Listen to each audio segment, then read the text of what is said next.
Hello and welcome back to another guide from Syken Plays. My name is Syken and this is going to be a guide which I think can drastically improve your gameplay. It will be one out of a series of guides that I will title How to Control the XCOM AI, and it will dive a little bit deeper into AI behavior in XCOM. I'll always focus on a certain set of enemies to make it very pointy. Each lesson that you hopefully can learn from it will give you an insight of what to do and what not to do, and I'll keep it short and brief as always. What I'm going to tell you is mostly inspired by my around 11,000 hours of playing the game, so not all of that is game file knowledge or deep dive knowledge. It is simply heuristical knowledge of how the AI will react in certain ways.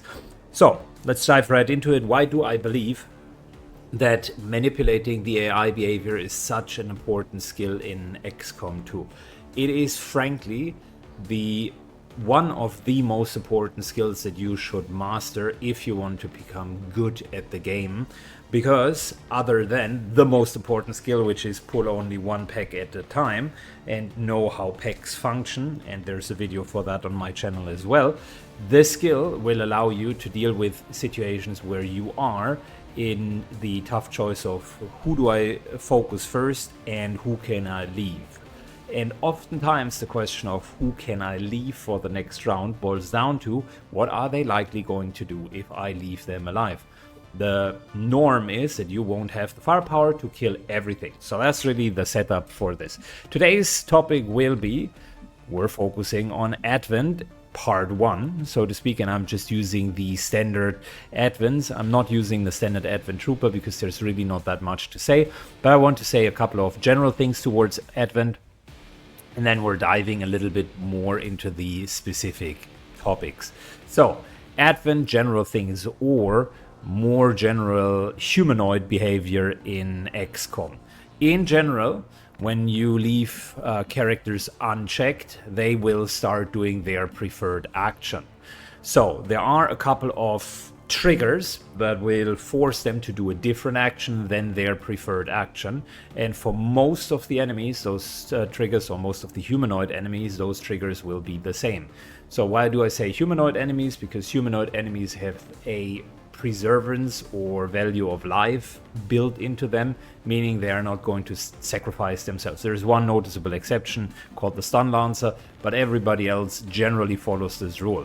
Mechanical units, on the other hand, and big units such as the Gatekeeper do not necessarily follow this rule. So what does that rule mean? The moment that you are going to flank an enemy, the status that they are flanked will override their behavior. So let's say, for instance, I was to go with Gator and I was to stand here, then I was to flank the sergeant. I could even go in and slash him, but I won't do that because it would kill them. So the moment that I'm standing in a flanking position, their survival instinct kicks in, and that means that this unit will spend at least one movement action in order to get out of flanking, even if that means that they are not going to flank you in return. So if you find a position where there is no choice for them to flank you and not be flanked themselves, they will always prioritize not being flanked. If I was to stand here, their choice would be easy. They would move to here. It's a flanking position and they do have cover. However, if we play the same game and I was to stand here and would be flanking this guy, the shield bearer, then the shield bearer would be left with no option to go through because you can't hop over this part. So they would likely either go to here, or they would go to here, or they would go to here, or they would take the full cover behind here, although Advent doesn't really realize the difference between half and full cover, but that's a different story. So rule number one that you, or takeaway number one that you should take with you is, if you're flanking enemies and they are not killed, in most of the cases for humanoids, it means that they will scour back. You can use that to your advantage if you have someone in, let's say, a full cover here. You're positioning yourself in a way that, let's say, you're positioning yourself right over here, and you do have other soldiers that are positioned here. So let's say we would be positioning ourselves over here, and this is not the Stunlancer because that's a bad example, and this would be flanking, right? And he would be standing here just for the sake of making my argument, because he's in full cover. So you're positioning yourself here, flanks. Now, he could, of course, move to the other side and shoot you back, but if there are more soldiers here, he would expose themselves. So all of the lines of vision are relevant. So he will either fall back to here, or he will fall back to here, giving you an option. He will likely fall back to here, giving you an option to still enjoy cover. He has cover and so on. So you get the point. That's lesson number 1 in terms of AI manipulation. Lesson number 2 in terms of AI manipulation: always know what their default strategy is for various scenarios, and I'll go through that one by one. If your chance to hit is low-ish, meaning 30% or below approximately, then an advent captain will always spend a turn to mark a target. He's typically marking the target that has the highest chance for him to hit, not for others to hit. So you can abuse that by positioning yourself in a way where you do have someone in half cover that only the advent captain can see. He will then target that, but everybody else really can't reach that target. So that would be something along the lines of Venom back here, who maybe... yeah, that would be the right position. So something along the lines of Hoss here. So no one else can really see Hoss. This is way too far to move. If I would hunker everybody else down, then Hoss would be the target for marking. Just keep that in mind. Marking, however, doesn't end the turn, so you should be aware of that. Be always very mindful. Therefore, captains typically higher priority in killing. Now, let's talk about the Stunlancer as the second character, because they are a little bit different. They are built different. Talked about the internal preservation that everybody has. Stunlancers throw that out of the window, say, nah, thank you, we're already good to go. And they will, whenever they are in a proper one movement away portion, they will go and start lancing.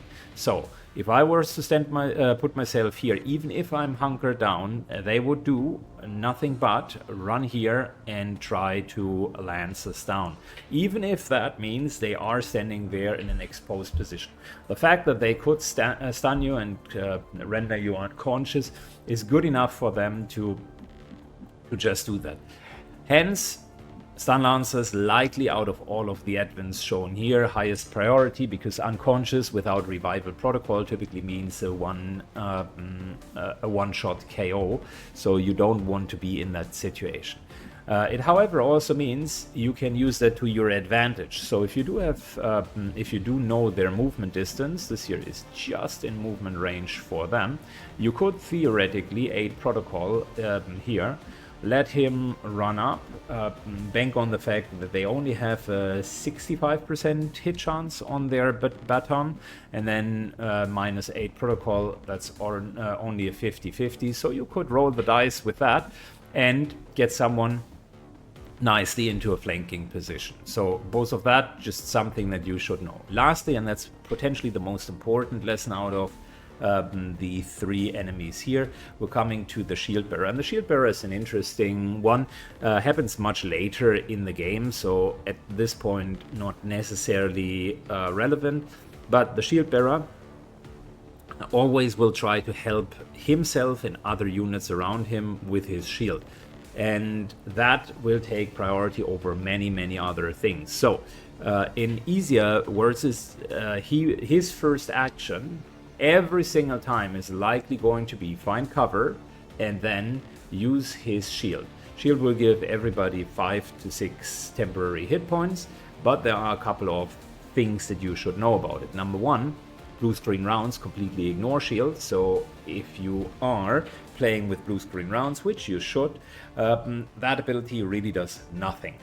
Secondly, if you do have a ranger and you can run him up in the turn following the current fight, it is very likely that either with Talon rounds or with ammo penetrating rounds that you can one-shot the guy therefore rendering the whole ability useless. And thirdly, if we have a situation like this where you do have 3 characters and he already is the toughest of the 3 characters, him buffing himself will really just delay the inevitable for 1 more turn. So very low priority list, and just keep in mind that he's going to use it. So to illustrate a couple of points, we're going to move you back.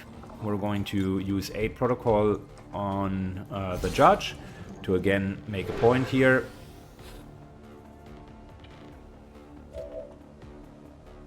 And how about, I'm thinking he could rush over here. Yeah, let me do this. So I want to showcase that they are actually moving away. And let me showcase this here. So we're killing the officer.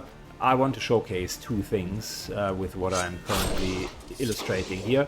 Number 1, actually 3 things. Number 1, this guy is now flanked and he should move into cover, illustrating my first point. Number 2, this is a blocked road, you cannot melee attack, so that is a no-go, which means the only person in range should be the sniper. To make it even a little bit easier, let's put him here.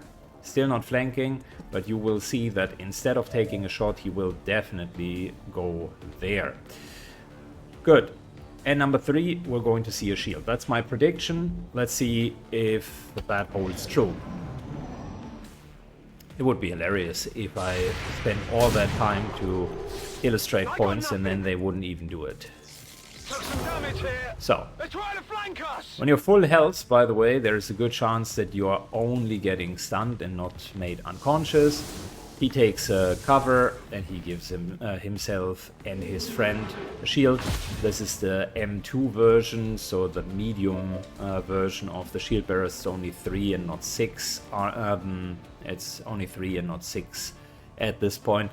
But everything that I just said came true coincidentally. So yeah, take with that a couple of lessons. Number 1, the survival instinct. Number 2, the absolute motivation of Stunlancers to lance. And number 3, the shield bearer's ability to shield bear.